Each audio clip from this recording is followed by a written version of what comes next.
Happy New Year's, everyone. Happy 2022. My name is Craig. I'm one of your Capital Recovery Center recovery coach, that is. Good morning. My name is Karen. I'm also a Capital Recovery Coach. Welcome to our coffee and conversation. So just the usual reminders of Recovery on Wheels will be out this Wednesday at Wendy's on 39 East Broad Street from 10 to 2. So please come out if you would like some information or you would like to bring one of your family members. And so, as you can see, it's just me and Karen today, the first week of the month of a new year. Excuse me, I got a little something in my eye. As you can see, Mike is not here. And so, most likely, I'll be out there and roll at the Wendy's on Route 49. So come on out and check us out. And we look forward to having you. And so we're going to begin the new year off with a brand new article that we like to share. And it's always fun to be able to give some information to assist those who are in need. And today, the article is How to Set Goals in Your Addiction Recovery. And the reason why we say we want to start off, I thought it was a great idea to start off with setting goals, because we always talk about New Year's resolutions and all types of other things. Why not for all of us that is in recovery? Let's find out some new ways that we can set goals. And this article is by Emerald Coast JourneyPure.com. If you go on their website, you can get this same article that we're going to read from. And the link is in the description box. Wow. Okay, we got that covered. All right. And if you want to reach out to us, our telephone number somewhere around here is going to be floating on your. Oh, look at that. Bang! Right at you. It don't take long for, the Karen to put this thing together. All right. So I'll begin. Okay, and it starts off, it says, if you are using drugs and alcohol, you probably aren't in a place in your life that you would describe as being a very happy one. When you go to an addiction treatment facility to get healthy and stay healthy, your recovery will include setting some personal goals for yourself. And so a lot of times when you go to these places, they're going to give you a whole bunch of information and what it is to get you back oriented onto normalcy, that is, and that's going to give you some goals. And so just like as the viewers come here at Capital Recovery Center, we have our management treatment plan. Recovery management plan. Recovery management plan. So we have that in place that assists those who may need it. And so let me read on some more. It says differences between dreams and goals. All right, between fantasies and reality. Are you sure you know the difference between dreams and goals? Dreams are thoughts of things you might like to have someday. While they're certainly very pleasant, they don't have any type of timeline attached to them. Dreams also doesn't require anything from you. A dream doesn't make you put forth any effort to achieve it. A goal now is something that you want to accomplish in a tangible, measurable way. It has some type of time frame for completion, even if that time is months or even several years. In the future, to achieve a goal, you need to put in the effort and do some work. You see what it says? A dream, it doesn't require too much work or effort. But when it comes to goals, there's a timeline set, whether it's month or years. You have to put in the work. And so, starting very new year off right on the right foot, we like to set some goals. We like to look at some things or some information that can assist us in achieving those goals. All right. And so the next one Karen, if you like. Setting goals for yourself in recovery. Each person's recovery is as individual as they are. There is no one size fits all approach that works for everyone. That is as it should be. No one else has your unique background, history of use, or reasons for using drugs or alcohol. It doesn't make sense for your treatment program to look like anyone else's. The goal for you is to set for yourself during the goals you set for yourself during recovery will also be unique. And so I am in recovery myself. And so I have different goals. I was faced with many different goals coming out of residential therapeutic program, treatment program. And they were small goals that I had to attain. And so I utilized those goals to get myself reacclimated to normalcy. And so a lot of times, for me, normalcy at that time when I was doing my stage of addiction or involvement with substance use disorder, certain things that I didn't take for granted, I didn't think that I needed, such as, and they were small, carrying your photo ID or birth certificate, social security card, just even maintaining employment and knowing how to conduct myself during the interview. And so all these things was set forth for me, or attainable goals, even going back to school. And so I know me as an example, if I can do it at this age, I'm gonna tell you my age, and so I ain't gonna be shy about it. I am 56 years of age. And I went back to school when I believe it was my mid 40s, after completing high school in 1983. And so I was 17 years old when I completed high school. I don't want to ramble, but I just want to give someone some encouragement, let them know that, hey, even if your dreams get deferred, just remember, dreams deferred is not dreams denied. So you can always achieve, your goals if you put your mind to it. All right. So let's go on. It says the benefit of goals in recovery. They require self-examination. In order to set goals for yourself in recovery, you must take the time to reflect on the things that are most important to you. How would you like to spend your time? How would I like to spend my time?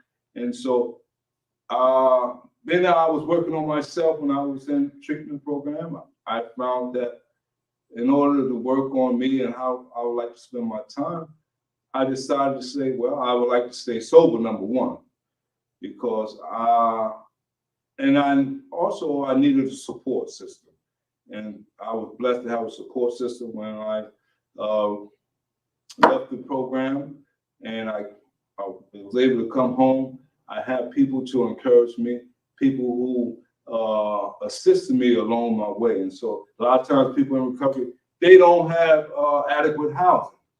And so here at Capital Recovery Center, we assist with sober living housing assistance. And also we have job linkage. We have a host of things that can get people back to normalcy. I want to use that word today. I believe I'm going to use that because a lot of times normalcy to a lot of us that's in our substance use disorder stages, we think that is normalcy. We think that, we got it all together when we don't. When our loved ones is being affected, and we also are hurting ourselves. So, all right, I'm gonna read one more because that last one was real short, and I don't want to, I feel like reading a little today. They require positive thinking. All right, examination requires positive thinking. Successful goals setting means that you have to put your attention into what you want, as opposed to what you don't want. You can't set a goal to stop drinking or stop using drugs, since these are negative concepts. You can set, however, a goal to keep your recovery intact for today and then reset it tomorrow. And so like the article says, just think about one day along the journey and say, well, today I decide not to use.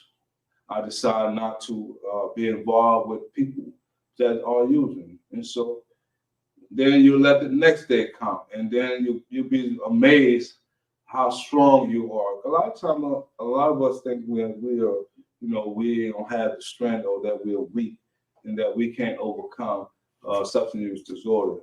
And that is a fallacy. You see, I'm using these words today. That is a fallacy. That is, that's not true. We can do anything that we put our mind to. So as the article says, you think positive through self-examination, you could overcome a great deal of obstacles. All right, that's enough for me, Karen. They also help to shift your personal mindset. Chances are it's been a long time since you thought about anything to do with yourself in a positive way. If this is the case, setting goals is or will be a good exercise for you. It will help change your view of yourself into a capable, stronger, more competent person. Mm-hmm. Self-perception. That goes a long way in recovery. It has to do with your way of thinking. And so if you begin to change your perception of how you perceive a thing, or the activating events that's going on around you, and you put those in a positive light, you begin to see positive outcome. But if you hamper on the negative things that you haven't achieved yet, chances are you're going to stay stuck. And so I encourage you to reach out to be around people who's going to encourage you. I encourage you to think beyond or outside the box. Let's say that. All right? It's a mindset. So the next piece says they help you to focus on the future. No one has the ability to go back in time to change past events, no matter how much they might want to. As you work with your counselor in your addiction treatment, you'll learn how to accept and deal with your past. As you work with a counselor, therapist, or sponsor, or a recovery coach, we're here to encourage you, to help you to focus on the future, not the past. But the past, like the article said, the past is in behind you. Setting personal goals during recovery gives you the chance to start focusing on making the changes that will shape the type of future you want. Let me read that again. Setting personal goals during recovery gives you the chance to start focusing on making the changes that will shape the type of future you want. And so don't take it for granted when we go to these treatment facilities that it's just a bunch of people just babbling off a whole bunch of information. Take it seriously, stay focused, and so use those times, use the information, use the tools that they're giving you to shape your future. You may not have thought much of your future during the last months or years, but recovery is a time of fresh starts. You get to think about what you would like to do going forward and what you want your life to look like when it doesn't include alcohol and drugs. I know a guy that works here by the name of Michael Williams Jr. He has a very profound message in his program that says anywhere but backwards. And so you want to go forward into the future, not going back or staying stuck in our old behaviors. All right. It says once they're no longer in the picture, you'll have room for things that you may not have thought of for some time, or that you may not have even considered before. All right. So I may have skipped a line or two, but that's all right. You get the picture.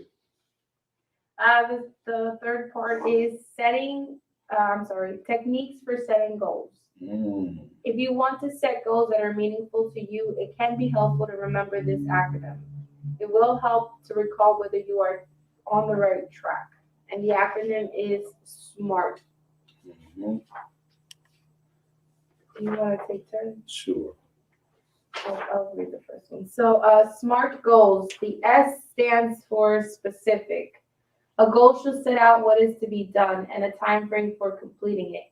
Continue my education is not a goal, but complete necessary academic, upgrading coursework to enroll in college, program majoring in X by September 2017 or 2018 is. Or 2022. All right? And so those are specific goals. And like I said, I completed school in 1983, high school. But I went on to get further academic when I was it was in 2010. So that is a big gap. However, it's not impossible. You hear stories of people in their 80s, getting their GED. That's inspiring to me. For them to really just say, you know what, I always wanted to get my GED, regardless of what age they are. They did it, and they put their mind to it. So the second one of SMART is M, measurable. The statement "eat more healthy foods" can't be considered a goal. If you change it a bit, some that it reads, "I'm going to eat better by including a salad with my meals 3 times a week." Now you have a goal. In the second instant, you can measure whether you are eating the salads 3 times each week or not. And you know, that is so important. We may say one thing, but saying something and doing it is two different things. It often said theory without practice is useless. So just want to give you that tidbit. A is for achievable. An example of this is whether you attend your 12-step program meetings regularly. You make the decision to go to the meetings and to take the necessary steps to get to where they're being held and how often you'll attend. This is an achievable goal. Part of setting goals for yourself includes gathering information and making the best decision you can in your current situation. Mm-hmm. Achieving these goals.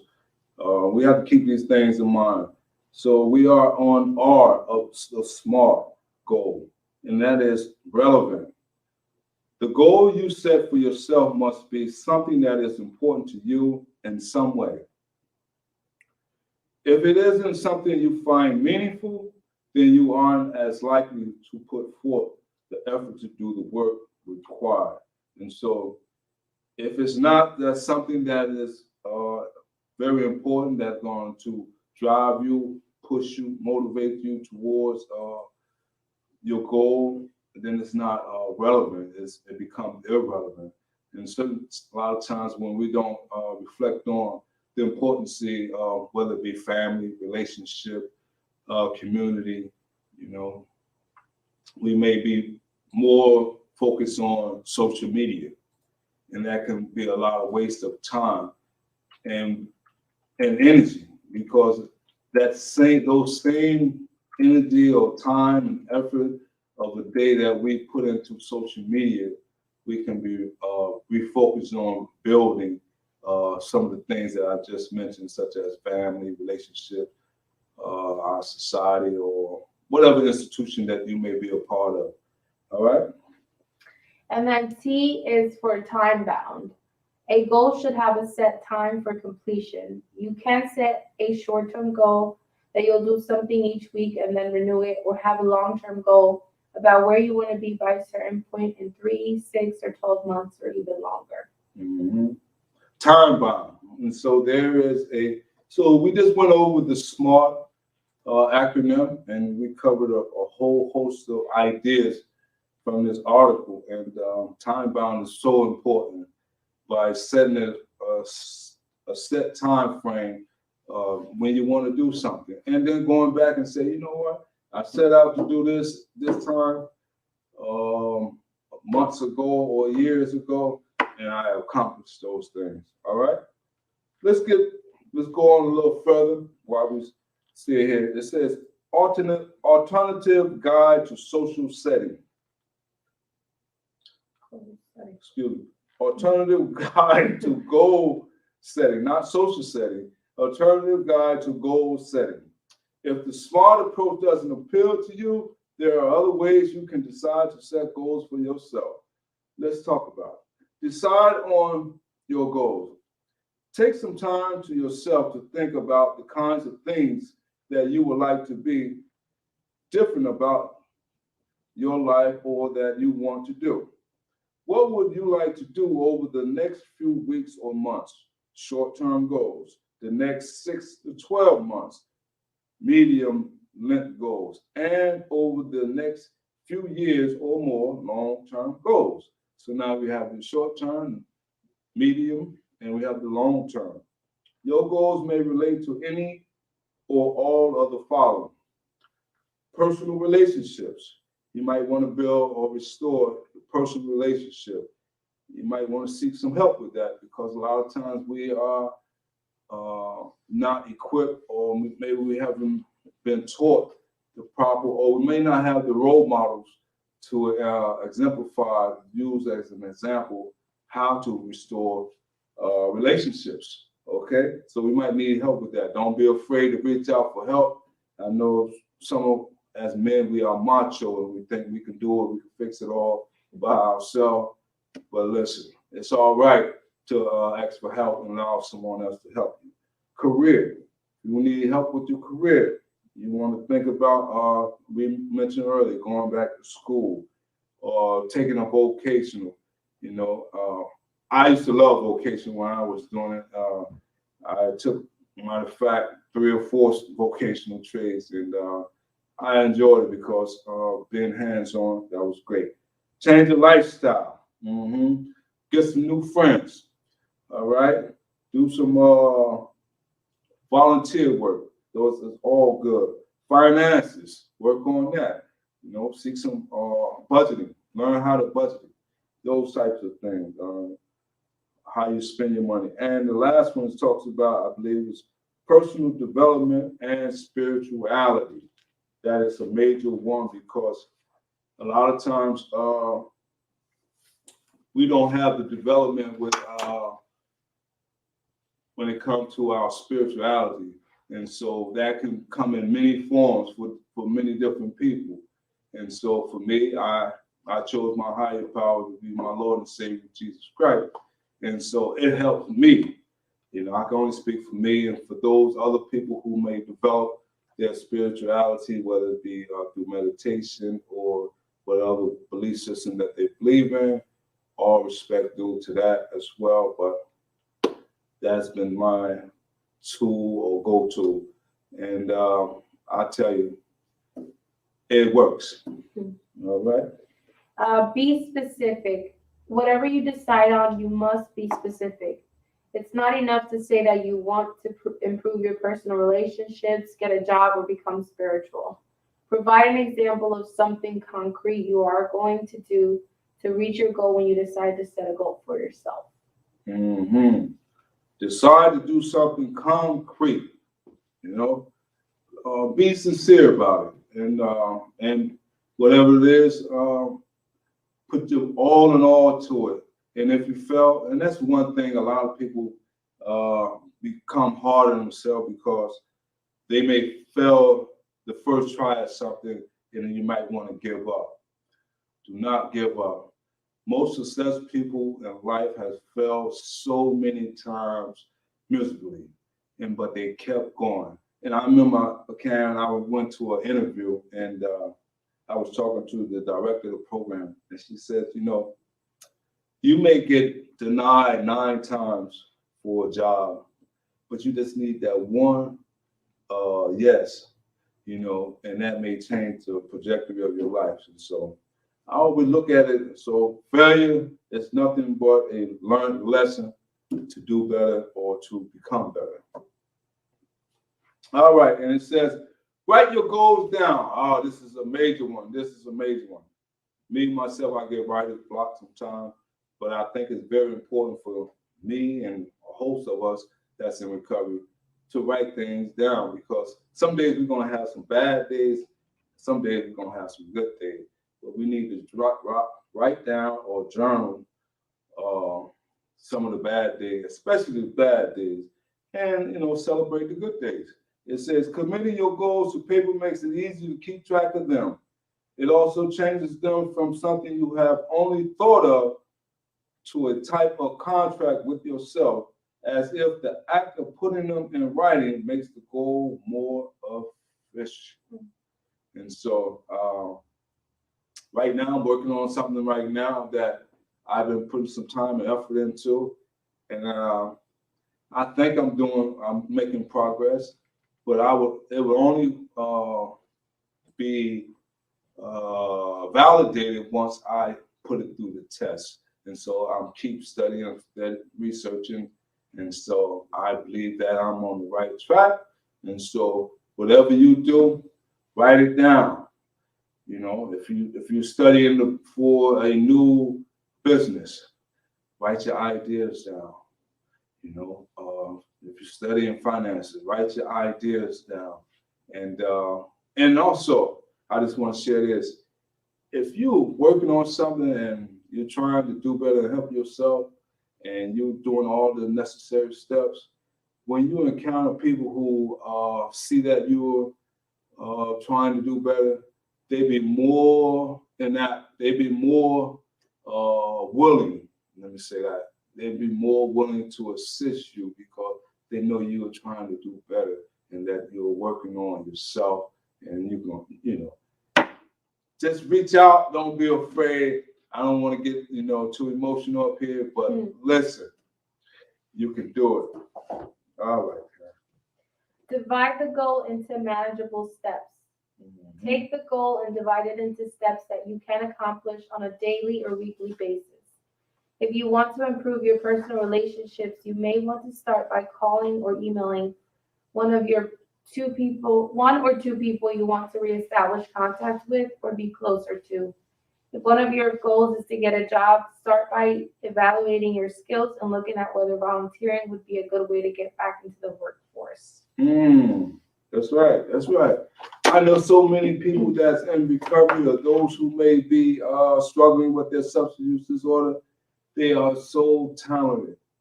So many talented people that have so many skills. And I just want to encourage you to say, hey, don't give up on what you're working on. As the article says, manage your step. Also, don't overwhelm yourself. Don't overwhelm yourself. If one of your goals is to get a job, start by evaluating your skills and looking at whether volunteering would be a good way to get back into the workforce. I'm not ashamed to say that I used to be the maintenance man here in the great city of Bristol at the local McDonald's. And the younger people, they was younger than me, they were still in high school, and some of them was out of school and things of that nature. And I used to be the maintenance man, and they used to call me Mr. Craig. They was respectful people, but I didn't allow, the job itself. Some people look at it as a demeaning job, but I allow that to be my motivating factor. And a lot of times I tell Mike sometimes, they say, all right, Mr. Craig, clock out. You can go home now. And I say, I'll look around and I'll find some work. I look up in the ceiling and I look at the vent. And I say, you know what?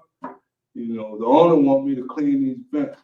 And then they allowed me to stay more longer because I needed the money, and I want to work. And so, just words to the wise, just do a good job. Whatever job it is, be the best at it, And who knows, another door may come open. And just like I'm here now at Capital Recovery Center, the department head, Miss Melissa now, she gave me an opportunity, because she saw that I was trying to do better and working on me. And so if you're ever watching this video, this show of ours, Coffee and Conversation, this is the first week of the new year, and we got a lot to share. And I believe we're going to end on that note. And so we're going, if it's all right with Karen and Mike, we can continue on because we've got a lot of meat and potatoes in this session. All right? And so once again, Happy New Year's to everyone. Thank you for those who joined. Have a good day.